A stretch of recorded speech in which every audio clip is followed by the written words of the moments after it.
Ok YouTube, le valet d'argent. Aujourd'hui on va parler des 5 francs Napoléon III.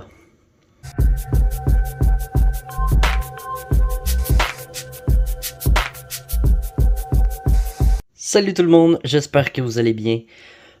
Aujourd'hui je me donne un gros défi, c'est de parler d'une pièce que je ne connaissais pas avant. Donc j'ai fait mes recherches. Dites-moi dans les commentaires si j'ai fait des erreurs, ce qui est possible. Mais bon, je vais vous présenter aujourd'hui les pièces françaises Napoléon III. Ces pièces ont été en circulation de 1861 à 1870. Ce sont des francs, donc les francs, eux, ont été en circulation de 1795 à 1959. Ces pièces-ci contiennent 900 millièmes ou 900, 90% d'argent pur. Ils pèsent 25 grammes. Ils ont un diamètre de 37 mm. Ils ont une épaisseur de 2,6 mm. Donc si on regarde de ce côté-ci, on a à gauche, c'est écrit Napoléon III. À droite, Empereur. Ensuite, on a une marque d'atelier. Ici, c'est A. A, c'est pour Paris. Je vais essayer d'en trouver une qui a un B. En fait, il y a deux B. Comme celle-ci. Il y a deux B dans le coin. Ça, c'est pour Strasbourg. Donc, c'est les deux seules marques d'atelier qu'il y a pour ces pièces-là. Il y a aussi une année qui a une variante. Il y a un petit A. C'est la 1861. Donc, pour les marques d'atelier, c'est tout pour ces pièces-là.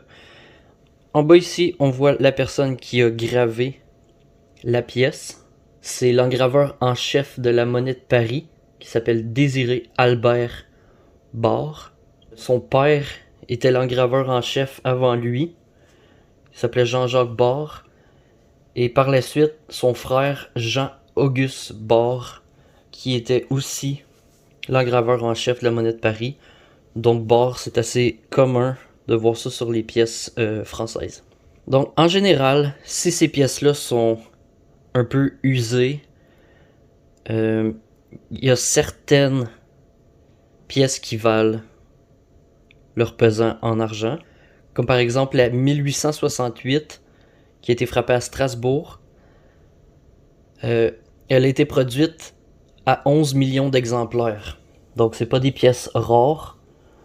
Ils sont encore faciles à trouver. Donc leur prix se rapproche du prix du cours. Surtout s'ils sont en mauvais état. Les plus belles pièces, ceux qui n'ont pas beaucoup d'usure, eux peuvent avoir une valeur numismatique jusqu'à 5000 € par pièce. Je vais vous donner un exemple. La 1862, sans la marque d'atelier, c'est une des pièces rares. Donc Napoléon III, avant de faire la vidéo, je n'avais aucune idée c'était qui. Mais j'ai appris que c'était... je m'excuse pour ça. Le Canadien qui ne connaît pas l'histoire de la France. C'était le premier président de la France en 1848 jusqu'à 1852.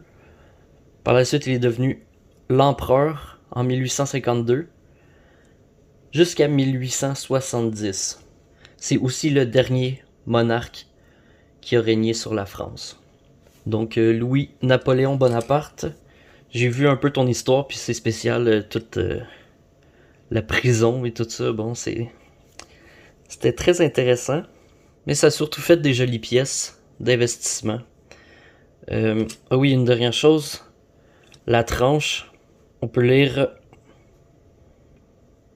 Dieu protège la France avec des étoiles. C'est vraiment très très beau une tranche comme ça. On est habitué de voir les tranches striées, mais quand il y a un petit dessin dessus, c'est super spécial. J'adore ça. Donc des super belles pièces qui seraient dans la catégorie des pièces de circulation, qu'on pourrait acheter comme pièces d'investissement. C'est sûr qu'on n'achète pas les plus rares, sauf si on est un collectionneur, mais pour un stacker comme moi et ce que je fais sur la chaîne, les pièces qui ont été frappées à 11 millions d'exemplaires, vous devriez être en mesure d'en trouver à des prix raisonnables. Donc ça va être tout pour ma vidéo aujourd'hui.